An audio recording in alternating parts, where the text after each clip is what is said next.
Welcome to the Maniac Sky Japan YouTube channel. Glad to be here. Yeah, and today let's dive into and decipher cover regulation to implementing regulation EU 219947 Article 14 registration of UAS operators and certified UAS. That is quite the mouthful, isn't it? Oh man, I mean when I first read that title I thought, okay, this is going to be the ultimate cure for insomnia. Right. It sounds so dry. Exactly. But you, our listener, sent over this incredibly detailed 14-slide presentation breaking it all down, and well, it's actually fascinating. It really is. It's way more than just red tape. Yeah, it's like the literal blueprint for how Europe is organizing the future of the sky. We're talking digital license plates, secret codes, the works. It's basically a complete paradigm shift for airspace management. For sure. So looking right here at slide 1 and slide 2 of your deck, the core mission is laid out pretty clearly. Right. The whole principle here is building a system that is accurate, completely digital, and most importantly, interoperable across all the EU member states. Interoperable, that's the big buzzword. It is, yeah. Because, they're trying to balance safety and security and privacy, but without totally grounding this booming drone industry. Right, they don't want to just ban everything. Exactly.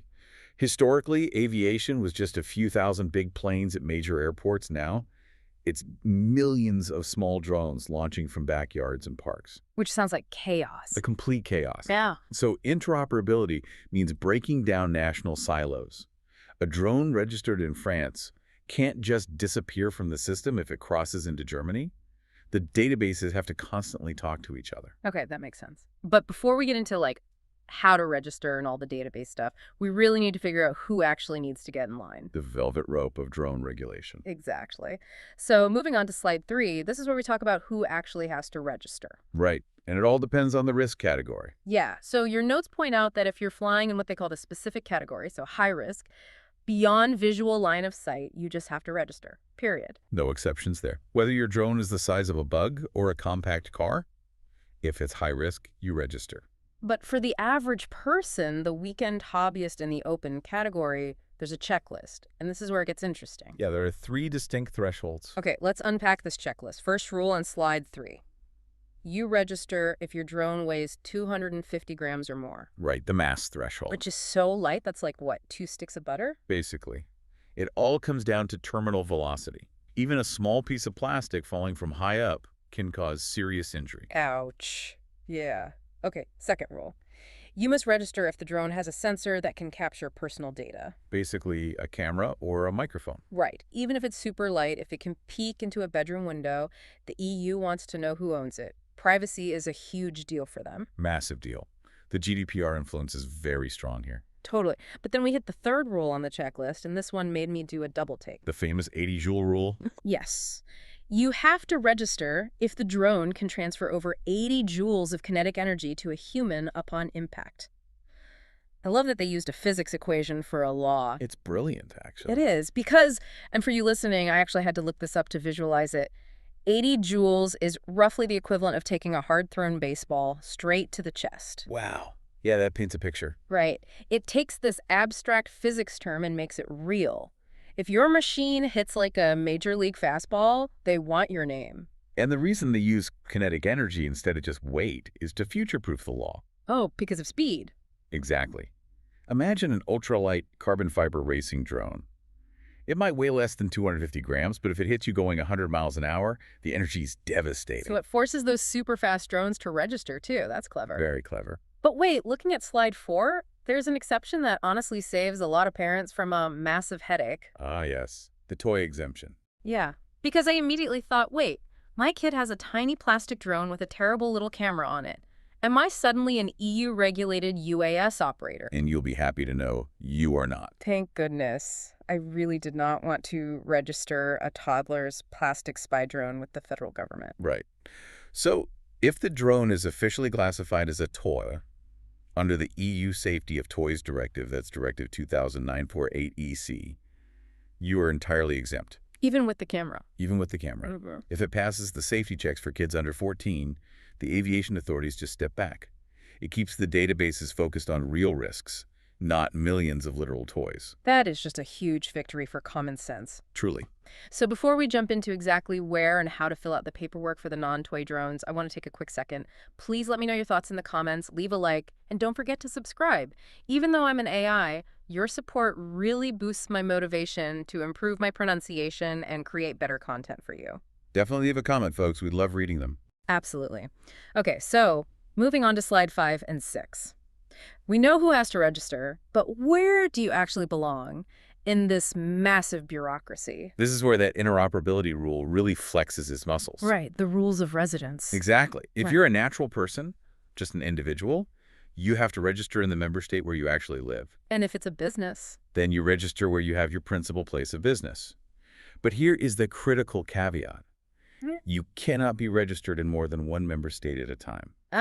So no regulation shopping. None at all. Like I can't just say, oh, Malta has cheaper registration fees. I'll just hop onto their portal and register my drone there, even if I live in Germany. Nope. The moment you try, the interconnected databases will flag it. You have to provide your identity, contact info, insurance, your competency statements, and it all gets locked to your residence. That's incredibly strict. It creates a single source of truth for every operator in Europe. Okay, but looking at slide 7, there's a huge shift when we talk about what the deck calls certified UAS. This seems like a totally different ballgame. It really is. What's fascinating here is the distinction between the operator and the owner. Okay, unpack that for me. For your standard everyday drones, the regulations are operator-centric. You, the human, get an ID and you take responsibility for whatever drone you fly that day. Not like a driver's license. It attaches to me, not my specific car. Precisely. But for certified UAS, which are those complex, high-risk drones, maybe doing heavy commercial transport or autonomous flights, the paradigm flips. Because the machine itself is the risk. Exactly. For certified drones, the owner has to register the specific aircraft, and under Article 14, it actually gets a nationality and a registration mark following ICAO Annex 7. Wait, ICAO, that's the global standard for manned airplanes, right? Yes, like the tail numbers you see on a Boeing 737. Oh, wow. Europe is literally treating these certified drones with the exact same gravity as manned commercial aviation. That really reframes the scale of this whole thing. We're talking about the infrastructure for autonomous cargo planes sharing the sky. It's the big leagues. Okay, so you've done the paperwork, you haven't regulation shopped, you're registered. What do you actually get? I want to jump to slides 8 and 9 because this is where the digital license plates come in. Ah, the anatomy of the ID strand. Yes. This is so cool. So you get a 16-character alphanumeric registration number. Right. And it breaks down like this. It starts with a 3-letter ISO code for the member state, so FEFE if you're in Finland. Followed by 12 completely random characters. And then the 16th character, your notes say it's generated by the LunMod 36 algorithm, which I gotta say sounds like a bounty hunter from Star Wars. Yeah, it totally does sound sci-fi, Yeah. but it's actually just a checksum. A checksum, meaning what exactly? It's mathematical self-verification. What? It's the same logic used for credit card numbers. The computer runs the first 15 characters through a specific math equation, and the answer is that 16th character. So if a cop types in my drone's ID, but accidentally swaps an 8 for a B... The system instantly runs the math, realizes the final character doesn't match the new equation, and flags it as a typo. That's genius. It prevents them from accidentally pulling up an innocent person's file just because of fat fingers. Exactly. It's built for real-world human error. But here's where it gets really interesting. Slide 9. The government doesn't just give you those 16 public characters. They also hand you 3 secret digits. The hidden key. Yeah. So your string is like FIN, the 12 random characters, the checksum dash, and then 3 secret letters like XYZ. Right. When I saw this, I immediately thought of a credit card again. The 16 characters are the number on the front, but the 3 secret digits, that's the CVV code on the back. That is the perfect analogy. And the reason this exists is to prevent spoofing. Digital identity theft in the sky. Exactly, because you have to physically display those 16 public characters on the drone. Right, anyone can see it. Right. If there were no secret digits, a bad actor could literally just read your number off your drone at the park, program it into their own rogue drone, and go fly into restricted airspace. And the cops would come knocking on my door. That is terrifying. It would completely ruin the accountability of the system. So you never share those 3 secret digits. You guard them like a password. Okay, so that brings us to slides 10 and 11. How do we actually display this ID? Physically, you can just use a sticker. QR codes are totally fine. Which is great, but I have to bring up the best loophole in this entire document. I know exactly which one you mean. The realistic scale model exception. Let's say you spend 6 months building a beautiful, historically accurate, miniature World War II plane. A gorgeous scale replica. Yeah. And then the government says, hey, slap a giant modern QR code on the wing. It would ruin the whole aesthetic. It really would. But the regulators actually accounted for this. They said, if a sticker ruins the realism, you can just hide the ID inside the battery compartment. As long as it can be easily opened, yeah. It's a really nice nod to the hobbyist culture. I just love the idea of some strict aviation inspector prying open a tiny wooden battery hatch to check for a QR code. It is a funny image. But remember, the physical sticker is just half of the equation. Right. The other half is the internal broadcast. It's called direct remote identification. This is where those secret digits do their job, right? Exactly. You have to input the entire string into your drone's software, the 16 public characters, A and D, the 3 secret digits. So you feed it the whole credit card front and back. Yep. The software uses the secret digits to securely authenticate you as the true owner. Once it's locked in, the drone broadcasts the public ID locally, in real time, over Wi-Fi or Bluetooth. So anyone with a receiver can see exactly who is flying overhead. Yes. It marries the physical identity to the digital broadcast. Okay, but this naturally leads to a massive question, and I'm sure you at home are wondering this too. Moving to slide 12. What about data privacy? It's the elephant in the room. Seriously, my drone is constantly blasting my digital ID, which links back to a giant interoperable database with my home address, my phone number, and my insurance. It sounds a bit like Big Brother, doesn't it? Yeah, it sounds like a total surveillance dragnet. Yeah. And slide 12 says this isn't just a set it and forget it thing. You have to keep this data constantly updated. You do. If you move or change insurance, you have to update the system. Yeah. And registrations can actually expire, usually tied directly to when your insurance policy ends. And if I mess up or fly dangerously, They can absolutely revoke your registration. so the state has a crazy amount of power here. Which brings us to slide 13. Who is protecting the operators? Well, the saving grace here is that Europe doesn't mess around with privacy. The entire drone system is strictly bound by the GDPR. The General Data Protection Regulation, basically the strictest privacy law in the world. Exactly. Because this system processes personal data, member states are legally required to set up a specific national contact point. Okay, what does that actually mean? It's basically a dedicated privacy desk for citizens.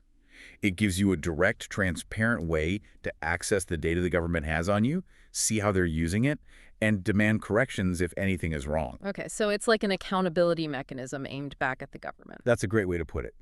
The EU is trying to foster all this amazing technological innovation, drone deliveries, autonomous flights, but they absolutely refuse to sacrifice their cultural standard for privacy to do it. It's an incredible balancing act. And man, looking at the final slide, slide 14, summarizing this whole journey, we really covered a lot of ground today. A massive piece of legislation. From the 80-joule blunt force rule and parents avoiding federal registration for plastic toys. Right through to the one member state only rule to stop regulation shopping. And then diving into the cryptography. The Loon Mod 36 checksum, those James Bond secret digits to stop identity theft, and hiding QR codes inside wooden Spitfires. It all comes together to create real accountability in the sky. Article 14 basically lays the foundation for the future of aviation. It really does. Right. But it also leaves us with a pretty wild thought to chew on. Oh, definitely. Think about this. As this interoperable system scales up, and our skies become just as crowded as our city streets, Yeah. how long will it be until this normalization of real-time digital broadcasting of our identities in the sky eventually changes our expectations of privacy on the ground? Oh, man. That is a heavy question. If we get used to our vehicles shouting our verified IDs to anyone with a receiver, does that eventually just become normal for cars or bikes? It's definitely something to ponder. It really is. So to our listener, what do you think? Will this real-time digital tracking eventually migrate from drones right down to our everyday lives? Please share your thoughts and feedback in the comment section down below. We'd love to hear your take on it. Definitely. Thank you so much for sharing such an incredibly detailed and well-structured slide deck with us. We really hope you feel fully prepared to navigate these EU drone regulations now. You're definitely ready. If you enjoyed this video, please give it a thumbs up and subscribe to the channel. You can find links to other videos in this series in the description box, so be sure to check them out. Thanks for joining us on this deep dive. Absolutely. I'll see you in the next video from Maniac Sky, Japan. Goodbye, and take care.